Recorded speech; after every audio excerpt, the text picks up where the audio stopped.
saya akan melakukan penyuluhan tentang tumbuh kembang anak. Nah, tetapi yang menjadi titik berat bagi saya adalah bagaimana menyamakan persepsi, bagaimana menumbuhkan kesadaran pada tiap-tiap individu, termasuk kita remaja, dan yang paling penting pada orang tua tentang pentingnya memahami tumbuh kembang anak. Karena anak kita adalah investasi dunia dan akhirat kita. Oke, penasaran? Check it out!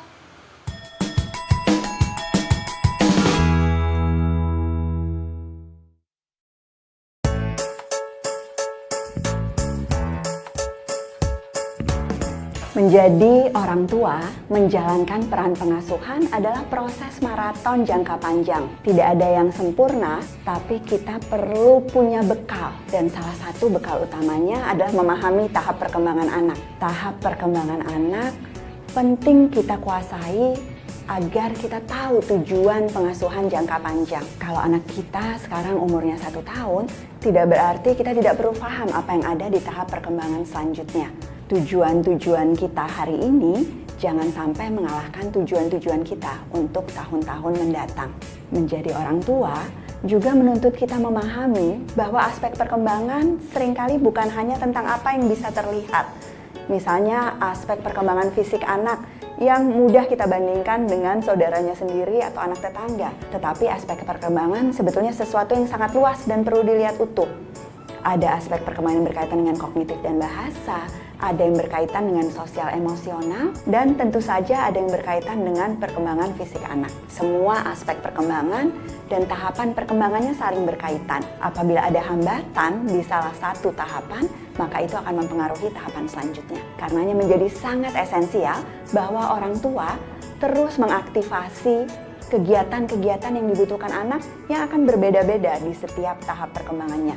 Kita terus mencari cara, karena cara yang sebelumnya efektif belum tentu menjadi cara yang efektif untuk tahap perkembangan berikutnya, karena fasilitasi yang perlu dilakukan orang tua seringkali harus berbeda saat anak ada di tangga pertama dibandingkan dengan dia sudah ada di tangga yang lebih tinggi. Orang tua yang tahu tahap perkembangan anak juga bisa mengelola ekspektasinya, bisa menyesuaikan harapannya, tidak under expectation, tidak menuntut terlalu rendah dari anak, karena sebetulnya anak sudah bisa mencapai impian-impian yang tinggi, tetapi juga tidak over expectation, tidak menuntut harapan yang terlalu tinggi, dan kemudian menerima anak dengan drama. Kita sebagai orang tua yang tahu apa yang tepat di tahap perkembangannya, akan bisa mampu berespon dengan lebih sensitif, dan mampu berespon dengan lebih baik terhadap anak-anak kita. Tahap perkembangan anak itu membutuhkan dukungan dari semua yang ada di lingkungan. Apabila pengasuhan dijalankan bukan hanya oleh orang tua saja, tetapi oleh kakek nenek, oleh pengasuh yang menggantikan peran orang tua, maka semuanya harus paham. Tumbuh kembang anak kita bukan hanya ditentukan oleh anak sendiri atau oleh apa yang dilakukan orang tuanya, tetapi dukungan dari semua yang ada di lingkungan. Berbicara tentang dukungan lingkungan, salah satu yang paling menantang adalah tidak membanding-bandingkan anak. Tahap perkembangan anak memang ada polanya, ada yang wajar dan tidak, tetapi tahap perkembangan anak bisa berbeda antara satu anak dengan anak lainnya. Anak-anak dengan temperamen bawaan tertentu, anak-anak dengan kondisi lingkungan dan pola pengasuhan yang berbeda bisa tumbuh dengan kecepatan yang berbeda, bisa lebih unggul di satu aspek, tetapi lebih lemah dan butuh tantangan dan dukungan di aspek perkembangan yang lainnya. Apapun kondisi anak kita, tugas utama orang tua adalah menstimulasinya dengan mengajak main bersama. Jangan takut salah, jangan ragu-ragu pada saat menghadapi anak-anak yang kadang-kadang terlihat bermasalah. Intervensi dini menjadi sangat penting untuk mendukung perkembangan anak-anak kita.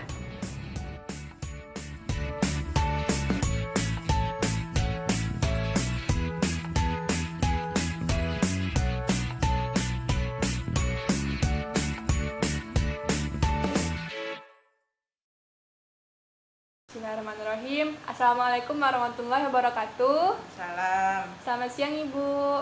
Siang. Perkenalkan Ibu, saya Sabrina. Ya. Ibu dengan Ibu siapa? Ibu Heri. Oh, Ibu Heri. Maaf Ibu sebelumnya. Jadi di sini saya akan melakukan penyuluhan Ibu tentang tumbuh kembang balita. Nah Ibu kebetulan juga punya anak balita ya Bu ya. Nah jadi Di bawah 50 tahun. di bawah 5 tahun lah Bu, kan balita Bu kan. Nah terus setelah itu jadi kita akan bahas Bu tentang tumbuh kembang balita ya. Nah, tapi di sini sebenarnya saya ingin menitik beratkan kepada kesadaran masing-masing kita Bu tentang pemahaman perkembangan anak dan juga pertumbuhan anak ya. Jadi untuk singkatnya kita nonton video sama-sama ya Bu ya. Ini videonya Najila Shihab, anaknya dari Dr. Quraish Shihab. Dia membuat konten Dia video. dokter kan? Ya, mari kita simak ya Bu.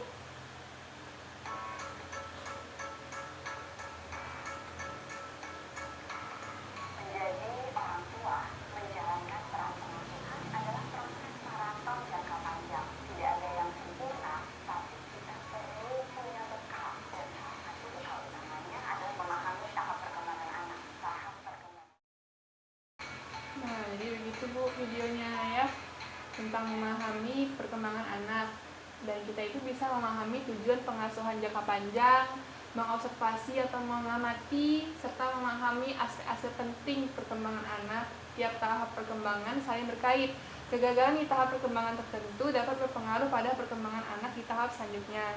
Nah, mengaktifasi dan memfasilitasi setiap tahap perkembangan dengan cara yang berbeda, dan ini juga bisa membantu kita mengelola ekspektasi, mengembangkan potensi optimal anak, karena anak itu sebenarnya butuh dukungan dari semua pihak. Nah, perkembangan tiap-tiap individu anak itu berbeda tergantung dari faktor bawaannya, tergantung dari pola asuhnya juga dan lingkungannya. Nah, seperti itu. Nah, sebelum kita lanjut, bagaimana tanggapan Ibu terhadap video tadi? Video tadi sudah cukup bisa memberikan pengertian kepada ibu untuk anaknya, tapi perlu dicontohkan dengan gambar-gambar gitu. Oh, jadi kayak hanya tampilan yang Anak oh gitu ya, perlu gambar-gambar lagi supaya lebih menarik ya, tidak hanya yang berbicara saja gitu ya Bu. Iya. Oh iya, baik. Nah, jadi sebelumnya Ibu sudah tahu belum bedanya pertumbuhan sama perkembangan itu apa? belum tahu. Belum tahu ya. Nah, jadi saya akan berbagi informasi. Nah, pertumbuhan itu adalah bertambahnya jumlah dan ukuran sel di seluruh bagian tubuh. Jadi kayak misalnya pertumbuhan tinggi, berat badan. Nah, seperti itu Bu. Bedanya dengan perkembangan, perkembangan itu adalah bertambah sempurnanya fungsi alat tubuh yang dapat dicapai melalui kematangan dan belajar. Perkembangannya lebih kepada misalnya perkembangan emosional, perkembangan intelijensi, seperti itu Bu. Nah, bedanya apa antara pertumbuhan dan perkembangan? Kalau pertumbuhan itu dapat diukur seperti tadi, misalnya tinggi dan berat badan. Nah, terus kalau perkembangan sifatnya itu kualitatif, tidak dapat diamati secara langsung, seperti seperti psikis, mental, dan sosial. Nah, seperti itu. Contohnya kayak kemampuan berpikir, kemampuan mengambil keputusan, seperti itu Bu. Nah, jadi ini sederhananya ada pertumbuhan dan perkembangan anak, dan ini menunjukkan kualitasnya. Nah, jadi yang pertama itu yang paling kecil yang berpengaruh kepada pertumbuhan dan perkembangan anak itu adalah ibunya sendiri. Ibunya sendiri, lalu itu adalah mikro, yang paling utama dan yang paling kecil. Lalu yang di atasnya lagi ada mini. Mini adalah orang tuanya, misalnya orang tua angkat ataupun bapak, misalnya saudara, pengasuh. Nah, lalu setelah itu ada meso. Meso ini adalah hard service, tenaga kesehatan, tetangga, pendidikan. Nah, dan juga ada makro. Makro ini yang cakupannya luas. Jadi ini adalah orang-orang yang berperan dalam pertumbuhan dan perkembangan anak. Nah, seperti itu Bu. Tapi yang paling penting itu adalah biopsikososialnya. Bionya itu adalah nutrisinya, imunisasi, pengobatan, pakaian, dan lain-lain. Dan juga ada psikososial, ada tentang kasih sayang, kepedulian, stimulasi, dan bagaimana berinteraksi sosial. Nah, seperti itu. Setiap manusia melewati tahapan tumbuh kembang, termasuk anak kita. Tahapan ini menjadi syarat awal yang mendorong belajar, tantangan yang memungkinkan anak menjadi kompeten sepanjang hidupnya. Tugas terpenting orang tua adalah memahami hal-hal yang wajar maupun tidak wajar yang terjadi pada proses tumbuh kembang anak. Nah, seperti itu Bu. Jadi sudah jelas ya Bu ya, kalau pertumbuhan tuh lebih kepada berat badan, tinggi badan, iya benar, fisiknya, lingkar kepala. Nah, ini bisa dilihat banyak ya Bu ya di internet tentang skala normalnya pertumbuhan anak, misalnya berat badan anak, umur anak ibu misalnya sekarang 2 tahun ya, 2 tahun. Nah, normalnya itu berapa berat badannya, tinggi badannya itu normalnya berapa, seperti itu. Jadi nanti bisa di cross check, bisa disesuaikan. Lalu pertumbuhan gigi itu juga termasuk dalam pertumbuhan ya Bu ya. Nah, seperti bisa Ibu lihat di sini, biasanya itu kalau tumbuh tuh pertama yang gigi seri yang bawah, lalu lanjut lagi gigi seri yang atas dan selanjutnya.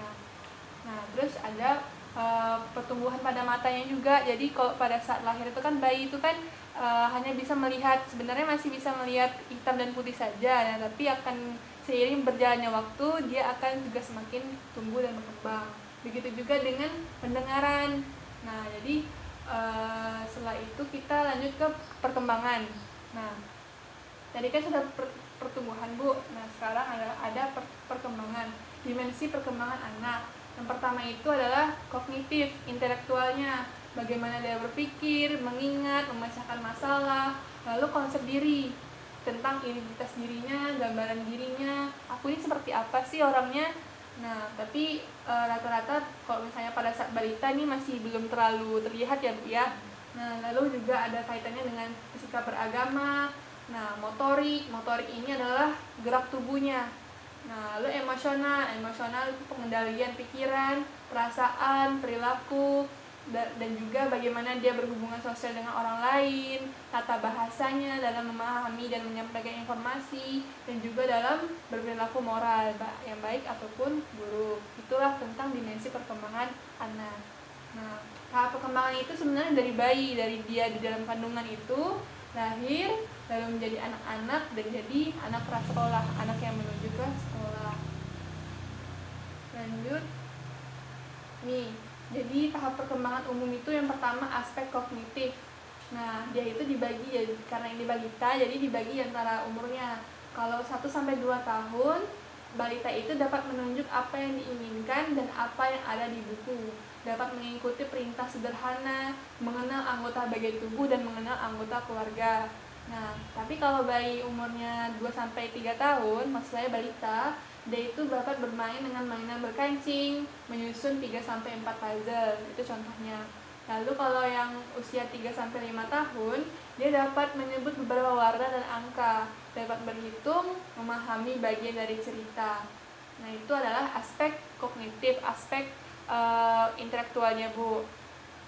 Nah, lalu kedua ada aspek sosial emosionalnya. Pada balita umur 1-2 tahun, dia itu bisa bermain pura-pura, mulai menunjukkan kemandiriannya. Lalu pada usia 2-3 tahun, mulai dapat menunggu giliran, meniru orang dewasa dan teman. Dan yang pada usia 3-5 tahun, dia senang meniru temannya, dapat mulai mengikuti aturan, senang menari, menyanyi, ya. Nah, lalu yang terakhir, lalu ada aspek fisik. Nah, ini yang tadi berkaitan dengan pertumbuhan sebenarnya. Nah, pada usia 1-2 tahun, dia mulai makan dengan sendok, mencoba memakai baju sendiri, nah, lalu menarik mainan. Lalu pada usia 2-3 tahun, dia mulai dapat memanjat dan berlari, mengendarai sepeda roda 3, naik turun tangga. Nah, lalu pada usia 3-5 tahun, dia mulai bisa menuang air, berdiri di atas kaki selama 10 detik, berayun dan memanjat. Nah, itu adalah gambaran sederhana ya Bu ya, tentang contoh langsung bagaimana tahap perkembangan anak. Nah, yang terakhir ada tahap perkembangan bahasa. Nah, tahap perkembangan bahasa itu kalau pada saat dia masih bayi, biasanya dia itu masih bahasanya menggunakan gerak tubuh, ekspresi wajah, dan intonasi suara. Dan juga biasanya dia menunjuk gitu kan dengan tangannya. Nah, lalu setelah itu dia menggunakan kata-kata tunggal, misalnya a, ba, seperti itu. Dan berlanjut ke huruf vokal. Nah, lalu setelah itu dia mulai bisa meniru perkataan kita. Nah, misalnya ini kakak, ini ibu, mama, papa. Nah, dia juga dapat menggunakan 2 suku kata, misalnya mau makan, mau pergi gitu. Nah, lalu setelah itu barulah dia bisa menyatakan kalimat yang lengkap. Misalnya, saya tadi jatuh di taman pas lagi main, seperti itu. Itu adalah tahap perkembangan bahasa usia pada balita, ya Bu ya. Nah, Lalu apa kebutuhan dari tumbuh kembang anak itu? Yang pertama, nutrisi, makanan itu yang paling penting yang dapat membantu perkembangan organ-organ pada tubuhnya. Nah, bahannya bisa bervariasi dan konsistensi dan tekstur makanannya sesuai usia. Kadang ada yang masih lembut, kental ya Bu ya. Ada yang udah mulai agak kasar, lalu berlanjut ke mengikuti pola makan orang dewasa. Nah, lalu selain makanan ada juga hiburan, memberikan stimulasi. Yang ini paling penting Bu dalam tahap perkembangan anak, memberikan stimulasi, menyajikan sajian yang menarik seperti lagu, cerita ataupun permainan. Nah, menghargai keinginan anak dan tidak memaksa. Dan yang terakhir, paling penting adalah pendidikan mengenai rasa dan tekstur makanan, dikenalkan huruf-huruf abjad seperti itu. Nah, sampai sini apakah sudah jelas, Bu? Sudah. Ya, baik. Nah, apakah ada yang ingin Bu tanyakan? Cukup. Sudah cukup ya, Bu ya. Baik, terima kasih Bu atas atensinya. Semoga ilmu ini bermanfaat ya Bu ya. Kita akhiri. Wassalamualaikum warahmatullahi wabarakatuh.